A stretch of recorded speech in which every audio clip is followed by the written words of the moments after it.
I'm Janice Glenn, and I'm delighted to be with you this afternoon to talk about building leadership resilience. I've been a trainer and coach and facilitator with National Service for 20 years and with Vista PSO and Vista Action Learning Coaching. So it is a great honor to talk with you today about building leadership resilience. There will be a very brief survey at the end that I will ask my colleague Kapila to put up. It's very brief, and if you wouldn't mind giving us some feedback, we would appreciate it. I want this to be as interactive as possible, and of course webinars, it's a bit challenging to do that, so I'd like us to, while we're talking in the middle of everything, please write comments or questions in the chat.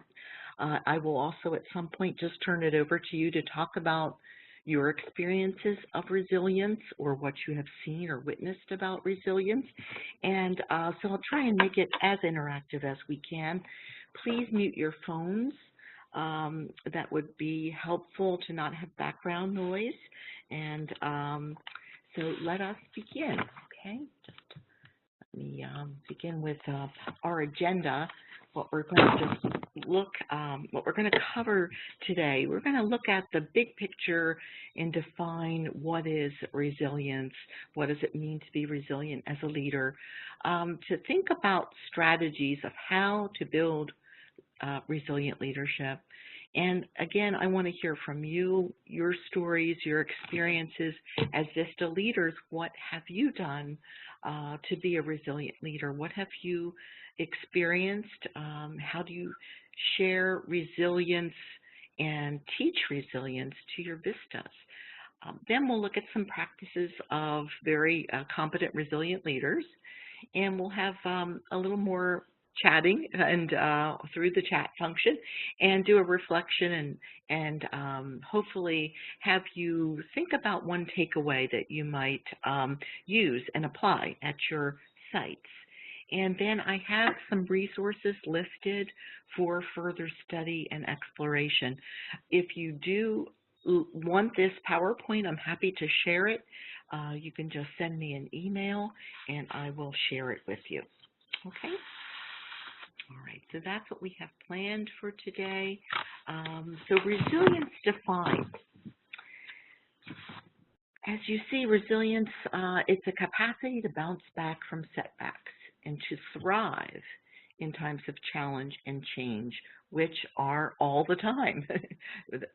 So resilience grows out of a set of learnable behaviors, and this comes from the work of Rosabeth Moss-Kanter, who she talks about leadership and she talks about resilience as the new skill for leaders. Her book is called Confidence. She has many books, but one of her best books that I find is really very helpful is a book called Confidence, and that's in our list of resources at the end. So resilience, basically, it's like a muscle. You know, you have to, it's a muscle you strengthen through practice. Another way of thinking about it is it's like a bring it on mindset. You know, challenges and change comes all the time, so bring it on. You know, and mindset and the resilience is a choice. You want to choose to be resilient. You want to practice it. Okay. So the more we embrace failure, the more we will be able to open to it, the more confident and resilient we become. So we all make mistakes. We, as leaders, to be able to acknowledge that and to show our vulnerability in a way and to lead through showing our Vistas or our staff or our volunteers that it is okay to fail, that it is a way we learn. It is part of being a human being. So that's where you build that confidence and resilience. Okay. So 5 characteristics of resilient leadership, and this again is based upon the research and writings of Rosabeth Moss-Kanter, who is at Harvard Business School. She's quite, and she's the one who wrote Confidence and many, many more books. But she talks about 5 characteristics, the ability to bounce back. We make mistakes, you bounce back, you take ownership of it, you claim the mistake, and you say, okay, what are we going to do to remedy it? You have to be flexible. That's part of it as well. And be accountable. When you do make a mistake, when someone, this is like changing your culture as well, because if you're a leader and you're showing how to be resilient, you're teaching that to your staff and your vistas and your volunteers. So you own a mistake, you bounce back from it, you own it, you take responsibility for it, you immediately move your energy and focus on how do we change it, how do we make it better, what did we learn from this setback, this adversity, and also collaboration. How do you together work together to be better together? And that's all part of the culture of your organization. Okay. So again, an acronym, this is actually the source of this sort of acronym that is helpful to remember when you think of resilience is from the Wharton School at University of Pennsylvania. And of course, REAL means relationships, efficacy, a positive affect, and learning. So relationships, the more we become far more resilient when we're engaged, when we're supported and motivated with and by others. That's the relationship piece. Efficacy, believing that we can make a difference, that we have some control, and that our actions matter.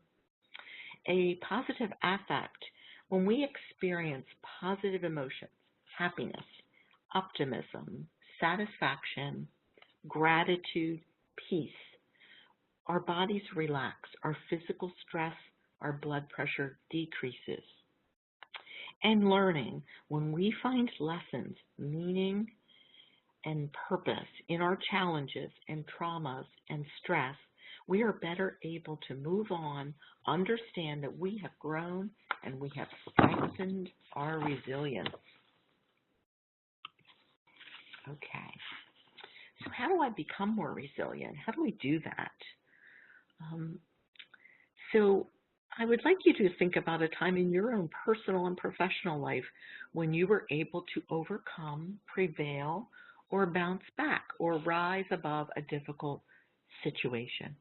So before we move on with that, let me put this out to you as a question, and please respond through the chat. Can you give us, and make sure when you chat, it's going to all the participants, not just to me, and just share some thoughts. When was a time you really shown resilience? We were able to overcome and bounce back. Through the chat, please. A few thoughts about this.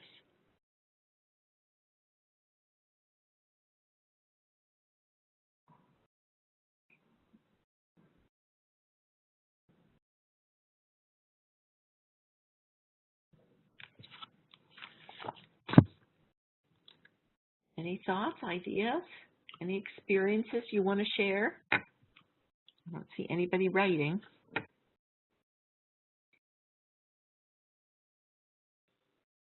Okay, quiet group here today. All right, so then we'll move on, but there's going to be a time I'm going to turn it over to you. Okay, let's see. So then you ask yourself, okay? You ask yourself these things. So these are sort of prompts, or to think about stories, your stories of resilience. What happened?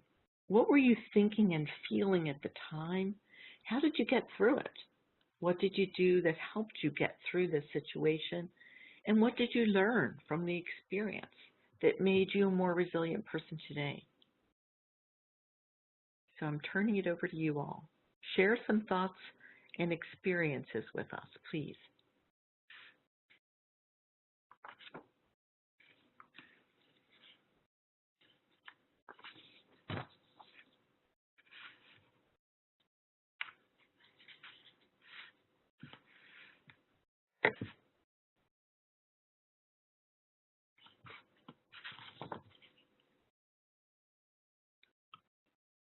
No one chatting today? All right. There's about 24 people on here today. Capula, you can hear me okay, right? Oh, here's something. Thank you, Xavier. Arrested for a traffic offense. Oh my goodness. During my last semester in undergraduate, was almost kicked out of. Oh no! And how did you recover from that?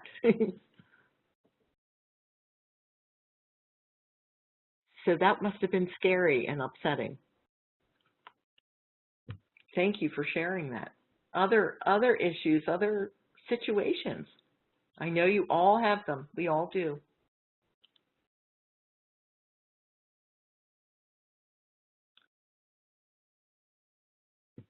I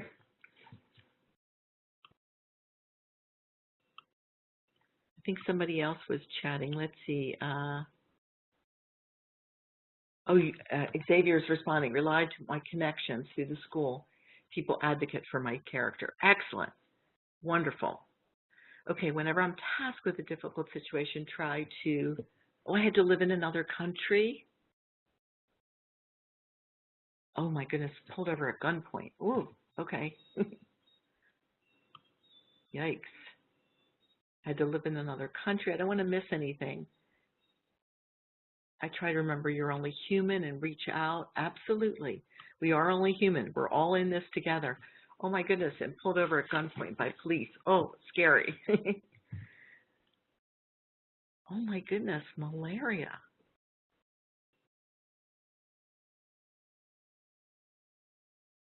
Oh my goodness, that's challenging. Losing a sense of identity because of surgeries and not being able to do your sports. That is challenging. Losing our identity, illness. Uh, oh my goodness. College professor told me she killed a black man and I was the only black woman in the class. Okay, my goodness. An overdose on cocaine. Oh, wow, these are challenges. Lost my mom and aunt and cousin. Oh, Diamond, thank you for sharing that.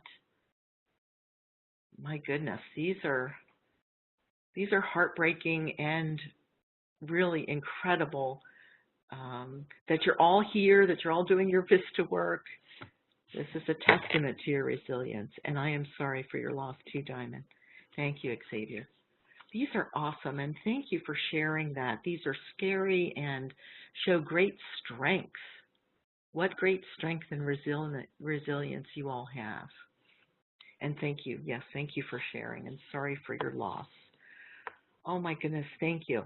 Successfully treated, 3 years to completely, and that was from the malaria. Oh, that is, thank you. Yeah, I mean, anything that, our physical well-being, being in accidents, one of our participants had malaria. I mean, these are things that really are so challenging and so frightening, all these experiences, and dealing with grief. How do you get over that? And you guys do have grit, absolutely.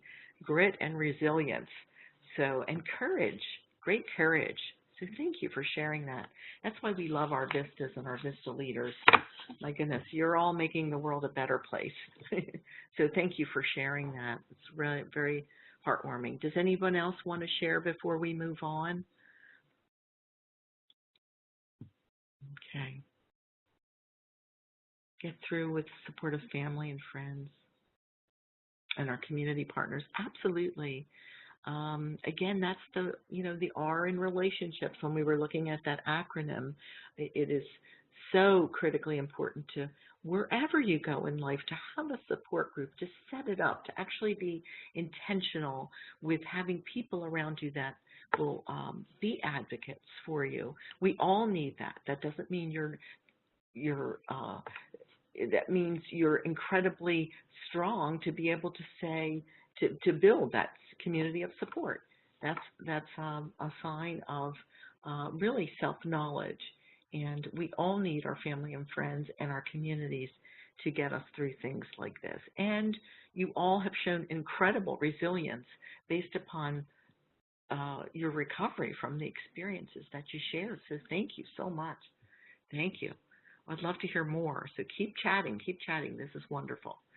So a few quotes about resilience and from two people that I admire their work. So I'm sort of giving you resources as well. Amy Cuddy writes a book about presence, and she also did a TED Talk on presence, which I would encourage you all to look at. She actually recovered from an incredible accident and really pushed hard. So I think if you look at one thing, Amy Cuddy, TED Talk, very inspiring, as you all are too. So she talks about instead of looking at challenges and limitations as something negative or bad, we begin to look at them as blessings, magnificent gifts that can be used to ignite our imaginations and help us go further than we ever knew we could. And Sheryl Sandberg, who tragically lost her husband quite suddenly on a vacation, I think we build resilience to prepare for whatever adversity we face. And we'll all face adversity. We're all living some form of option B. She wrote a book with Adam Grant called Option B, which is also an incredible book of her story of resilience. So that's in our list of resources as well. Okay. So again, a little bit more of thinking of resilience in these particular domains of life. So focus on overall well-being and building energy across domains. Your physical energy, what can you do to build that? Your mental, what can you do to overcome mental fatigue and exhaustion? And emotional, what are the things that cause you, are the triggers that trigger your emotional outbursts? So, and mentally, in order to think about how you overcome mental fatigue, solve a challenge, do a puzzle. You know, these are the things. For physical, you want to take a break every 90 minutes. Set a timer. This is how you regroup and recapture that physical energy. You know, when we talk about time management, we're really talking about energy management. So think of it that way. Okay. And for emotional, like understand and be more aware of what the emotional triggers are. What I like to think about is something called a presence pause. So before you start a meeting, you stop for a few minutes, you take a few deep breaths. You might do this with your vistas. Set it up as part of the cultural norm that we take a break. We sort of end whatever we were doing and we're really present in what we're doing now. So you have what's called a presence pause. It can be a couple minutes, but it makes a huge difference. So please feel free to share any thoughts or ideas as I'm talking here, okay?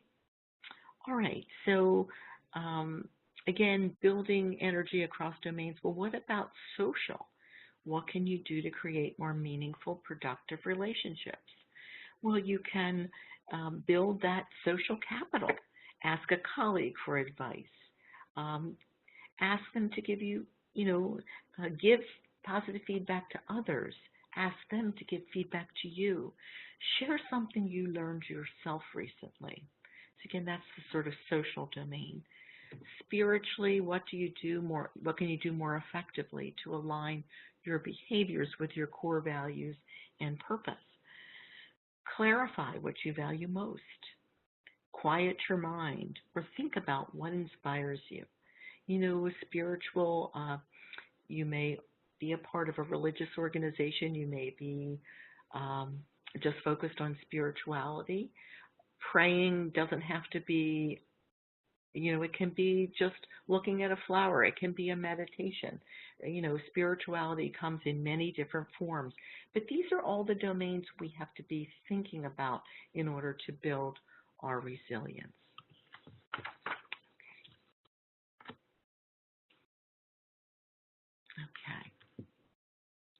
So any other thoughts as you're...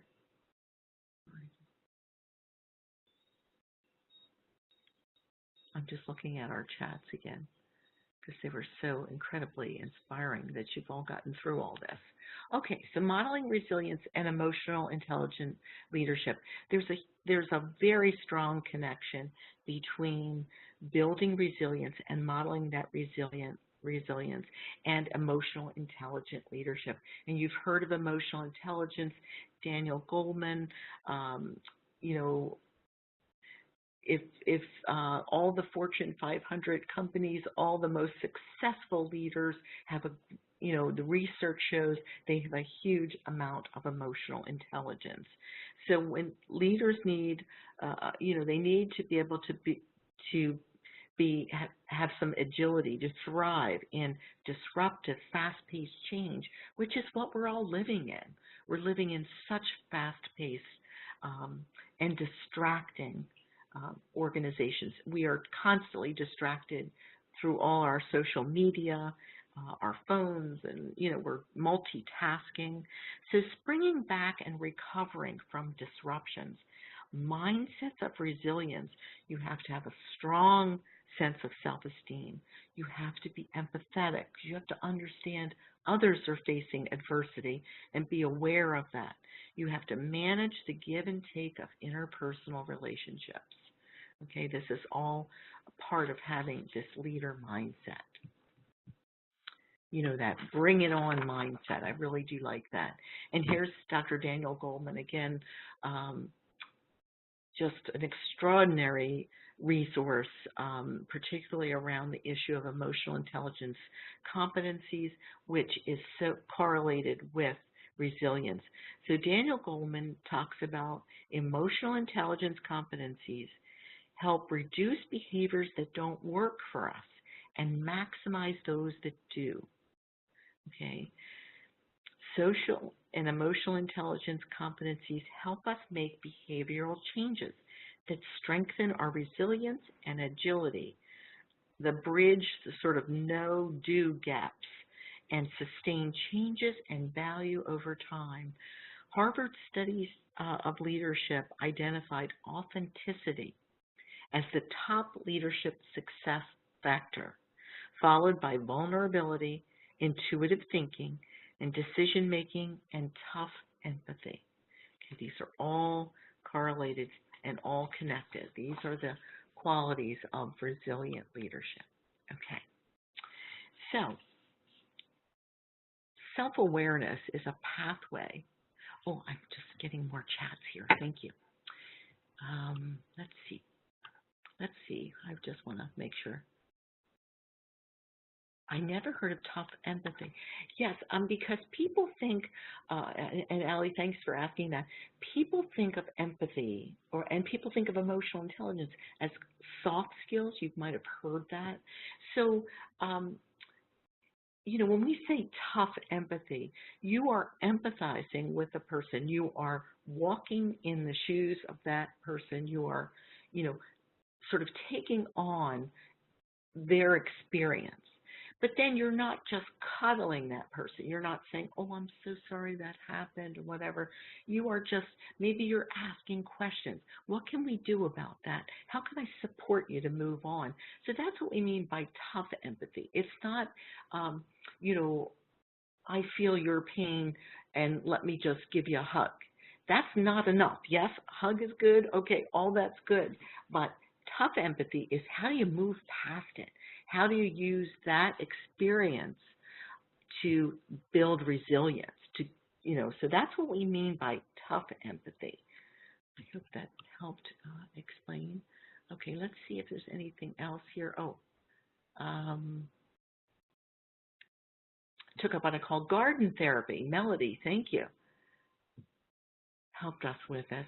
Oh, containers all over the property, flowers and plants. That is absolutely taking care of yourself and your community. It's building collaboration. It's building relationships. And yes, garden therapy is something that does incredibly build resilience. Absolutely.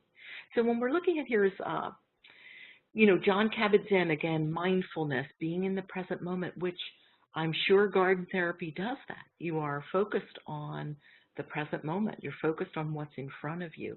That's part of the way to build resilience as well. So it's about being self-aware. How do I feel? Finding brief moments in the zone. That 5 minutes between meetings, that pause, the presence pause, I like to call it, to reflect, clear your mind before you move on to the next thing. Often we're just so inundated, we don't stop to take a breath. You can't build resilience if you don't breathe. You have to breathe. You have to have presence, and you have to take those moments to take that breath, to, get back your energy. That's how you build resilience, and that's how you demonstrate and role model resilience for the people you are leading. This, yes, emotional intelligence graph, absolutely. Self-awareness, self-management, social awareness, relationship skills, absolutely excellent. That, and yes, relationship decision-making are the most difficult. Absolutely. Self-management is huge. That's why we're talking about this webinar, that the ability to build resilience and to help your VISTAs, your staff, your volunteers to build resistance, to share what you've learned so that you're, in essence, creating a resilient culture at your organization or at your site. So here's some action steps. And again, it's about the relationships, critically, relationships, ways leaders can build resilience in yourself, your VISTAs, your volunteers. You create a resilient organization. Now, how do you build relationships? This, a phone call, a monthly lunch, show ways that you value the relationship. Reach out, coach and mentor VISTAs. Encourage them to build their own network of support wherever you are in life. Build your network of support. Be intentional about that. It's very important. And efficacy, have an accomplishment log, your goals, your progress, your successes. A journal is very, very helpful in building this mindset of resilience, this bring it on mindset. Try to keep an accomplishment log too. Turn it into an energizer. When you hit a roadblock, you might look in your journal and think, well, look what I got through. Look at all the stories you all shared. Look at that. Experience that.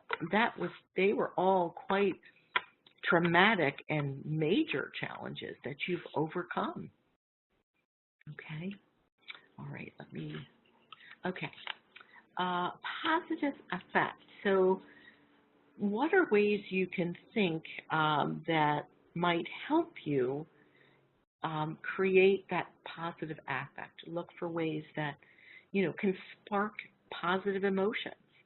Is it telling, praise, humor, a fun surprise at a team meeting results in more energized, productive, resourceful. Make a list of energizers. You know how we do that at the PSO. It's very helpful. Use favorite music. Close your eyes for 2 minutes. Have a mini vacation. That mindfulness piece, that presence pause. There are some apps, and please write in the chat some other apps. I use Headspace, and there's one called Calm, slow, deep breaths. Those kind of things. They are not silly. They are not soft. They are the essence of stellar leadership. We have to get away from anything looking like I'm taking care of myself as something that's like almost the first priority. In fact, it's not almost, it is the first priority. You've heard of Arianna Huffington. She is the founder of Huffington Post.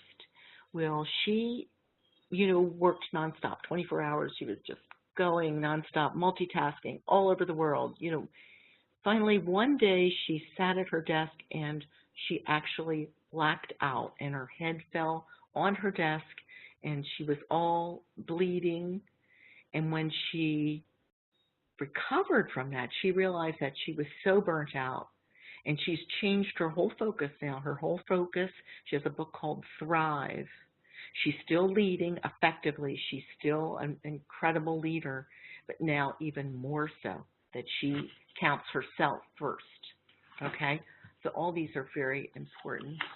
I'm watching the time here. So learning, journal, reflect on your successes and challenges. There's nothing like writing things out. Or if you like to draw them out. You know, have a visual of your successes so that you're reminded when missteps happen, they will, you know you can get through that. Okay. So resilient leadership, strong, aligned leaders who are willing to look at your own transformation first, just like we were talking about Arianna Huffington. Huffington, yes. You know, she transformed herself by looking at herself first, by integrating mindfulness, and she is thriving, and so is everything she touches. So it has to start with you. So this, I think, is helpful in to think about questions that that bring out resilience. Okay. So what's the best opportunity this situation could lead to? What are the best lessons? So when you're faced with something kind of comes up, you know, you made a mistake, or you're there's a new initiative, and you have all these reports to get out, and you're not quite sure, you can do this. What skill? You know, what are the lessons? Workplace Free, is that another app? I'm thinking here. Let's see.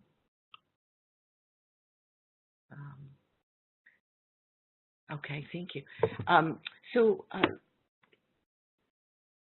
What did the people I was there to help teach me? Excellent. The story will be published as part of a series. Oh my goodness, this is awesome. Look and remember why. Yes, why. What's the why in things? Let me just see. Oh, you wrote a short story, graduate school, Africa, visiting orphanages and not, oh my goodness. Why was I in Africa? Oh my goodness, how wonderful an experience. Oh, Simon Sentek, understanding our why. Thank you for that, Brandon. Wow, what a great experience going to orphanages in Africa. You all are such amazing TED Talks. I love TED Talks. Okay, thank you for sharing that, for understanding your why. Thank you. So some of these questions, like you might think about when there is a challenge, a new initiative, you know, what about this puts a bounce in your step? Like feel challenged in an exciting way. You know, yes, it's a challenge, but know you can handle it. Look at what you've all experienced. Rely on that. Go back to that. It's like, you know, your inner strength. So I like the question about what puts a bounce in your step about this challenge. And where have you seen the strongest momentum up to this point?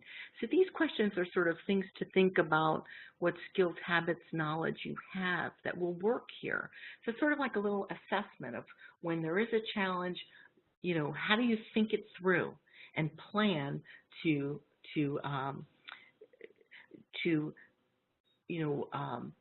apply resilience to this and make it be a teaching moment for not just you, but for everyone, your vistas, your staff, your volunteers. You know, make it part of the culture, that resilience becomes part of the culture. These are awesome, guys. Thank you for sharing these stories. So, okay, resilience is a choice. It's something you choose to do. You choose to build it like a muscle. You make it happen, okay? It's like practicing, that's why we call it practices of resilient leaders. Personal renewal, watch your mouth, use your words carefully, be optimistic, stay optimistic. Quickly blunt the impact of setbacks. When you do make a mistake, and we all do, you jump on it, you know, really quickly. This happened, oh my goodness, I'm sorry, I take responsibility for it. Here's what I've learned for it. Here's how I want to remedy it. Can I get the support of colleagues? How do we fix this? And then you can do some reflection around that, and you've just built some resilience. So cultivate networks before challenges hit. So you have that supportive, intentional network that you're building. And see patterns. Use insights for change. Okay, so resilient leaders continually work to sustain buy-in from individuals. And for strong leaders, they invite multiple perspectives to make well-informed decisions. We are better together. Love the C patterns. Absolutely. It is so true. So look at these insights for change. And a quote I really like that I found here, yes, Ralph Waldo Emerson. Try the rough water as well as the smooth. Rough water can teach lessons worth knowing.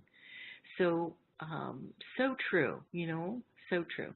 So what are some questions you all have as we are coming to close to the end here of what I have to share? But what are questions, concerns, other thoughts or recommendations for your colleagues that are on the webinar?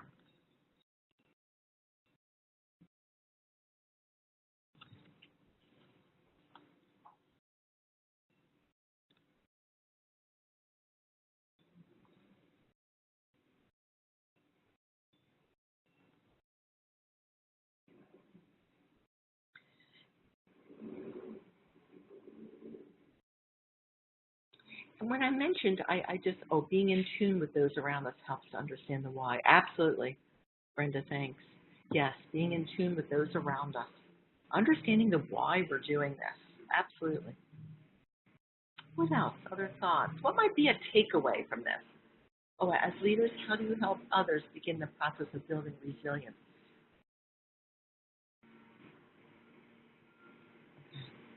Building a relationship with her, Laura, absolutely do some coaching, mentoring, be there for her, someone who's feeling defeated. And as far as helping, how you help others, I think it was Mike that was asking that, you help others build resilience by first transforming yourself and by role modeling that. When challenges come, role model resilience. Mention the word resilience, talk about it. We want to have a resilient culture. We want to know that when we make mistakes, that's a learning opportunity. That's how we're going to look at it. So that's the way you sort of share and teach resilience. Get back what we give, absolutely. Respect, listening actively, taking part in the processes helps us all be resilient. Beautiful, absolutely beautiful. Courage, self-care, critical. Hi, Duana. My service to your local chapter. Trust the process. Okay. Trust the process. Absolutely. Feel free to. Okay. And Duana's helping, giving us some resources. Local chapter of Mental Health America. Absolutely. Support each other. Support each other. This is awesome. And trust the process. So I think you do have some really good takeaways from this. Is there anything else? Any other questions, concerns, ideas?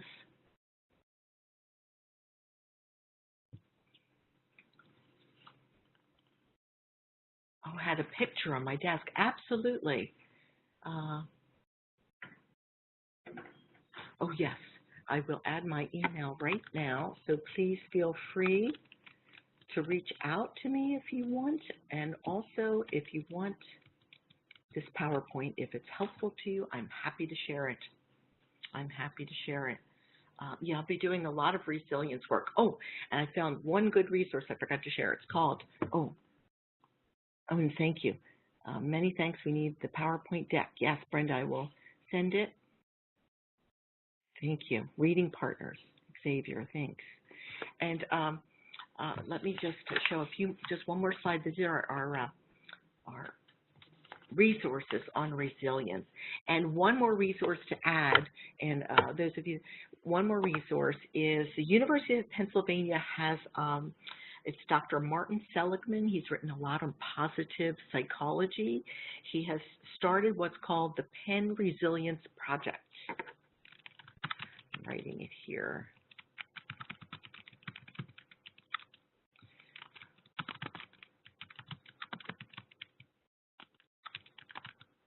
Dr. Martin Seligman, another resource that is really invaluable, and I'm going to be doing some, I just found out that resource as well, and they have incredible stuff, but these resources on resilience are a great way to start. Well, I do have Seligman there, Building Resilience, but he has a whole project started at Penn that you can sign on to and be a part of. So I would encourage you to look at that as well. So any other comments or questions before I turn it over to Kapila to, if you wouldn't mind, it's a very brief survey, but let me see. Self-care ongoing, moment to moment.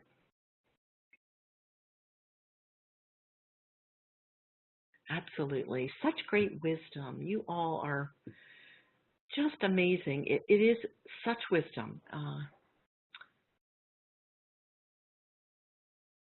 Well, okay, Diamond, that's a great question, and maybe some of your colleagues could add some response. So how can I promote self-care besides just allowing people to take sort of a, you know, a day, a mental health day or whatever we call it?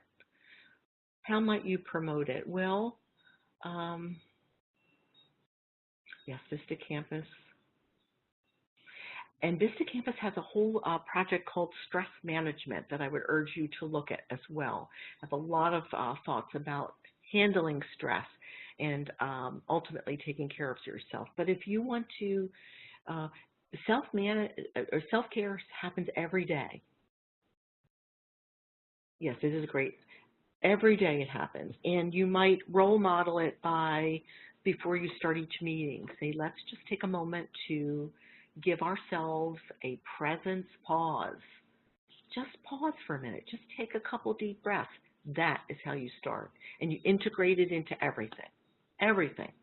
You know, you have books, TED Talks. Look, you know, that gives you also a lot of help with creating self-care. Look at the book Thrive. You know, I actually don't have it on my list. Thrive, Arianna Huffington. Oh, okay. Take charge of motivation emails and do their own. That's awesome. Motivation emails. See, you're all doing it. You're all doing it. You just have to be conscious that you are doing it. Take a moment, go for a walk, go to lunch with them, become more personal.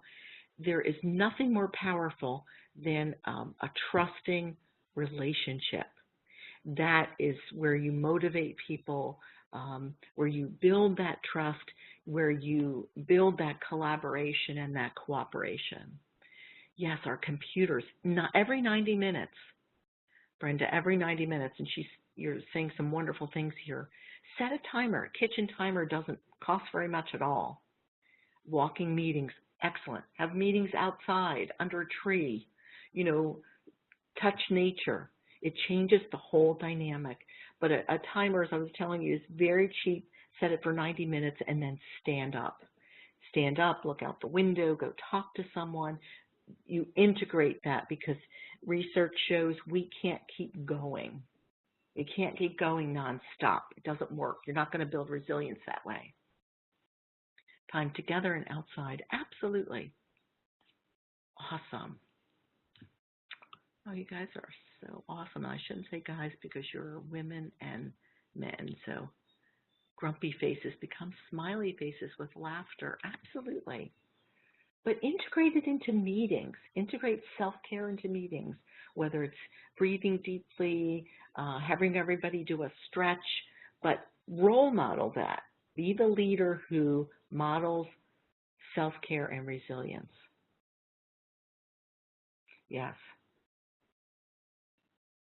Off campus, absolutely. Get all, out of your these are great. Thank you for responding to Diamond's questions about building that self-care in. You're all amazing. So that's all I have. If there's no other questions or concerns or comments, I will turn it over to Kapila, who will put up a very short poll for everyone. And I thank you so much From the bottom of my heart, you all make the world a better place for everyone. So I thank you. It's a great honor to work with all of you. So I will sign off and leave you to do your polling. So thank you and be well. Take care. Stay strong.